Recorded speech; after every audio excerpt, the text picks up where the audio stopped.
Have you seen this man coming up? He comes up to insult Israel. Do you notice the difference? You see, for 40 days, they let the giant have his way. For 40 days, they let the giant preach fear and sow fear. And then on the 41st day, he starts to come up into their camp.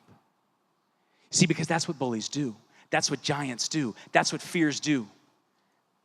Is that if you don't go deal with your fears will come and deal with you. If you don't go deal with your giants will come and deal with you. If I don't go deal with my giants, they'll come and deal with me.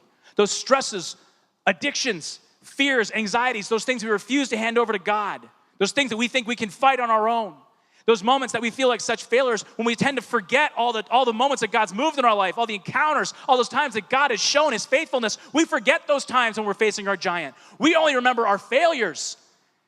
We go back and we kick ourselves because of what I should have done or could have done with my child, my grandchild. We go back and we rest on those failures instead of trusting in God's promise, instead of remembering as God instructs us to do.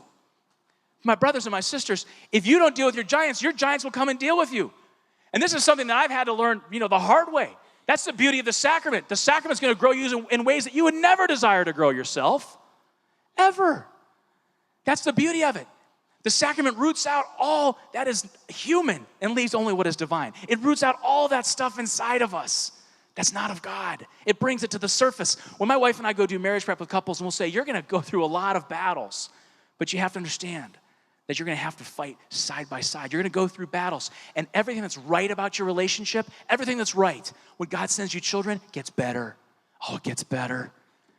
But boy, everything that's wrong, when God sends you those little saint-making machines, it's going to get exposed. It's going to get harder. You see, I don't know what your battles are. I don't know what your giants are. I know what mine are. And I know that we as one battle, one family, one army, we're all fighting side by side.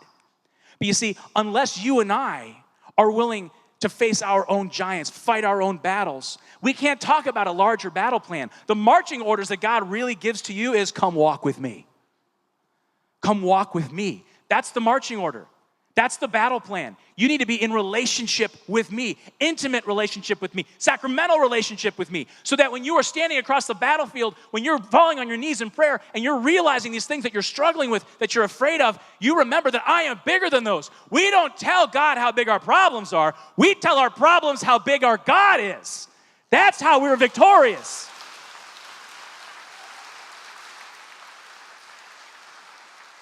So we've seen what we're up against. But they don't know how big our God is.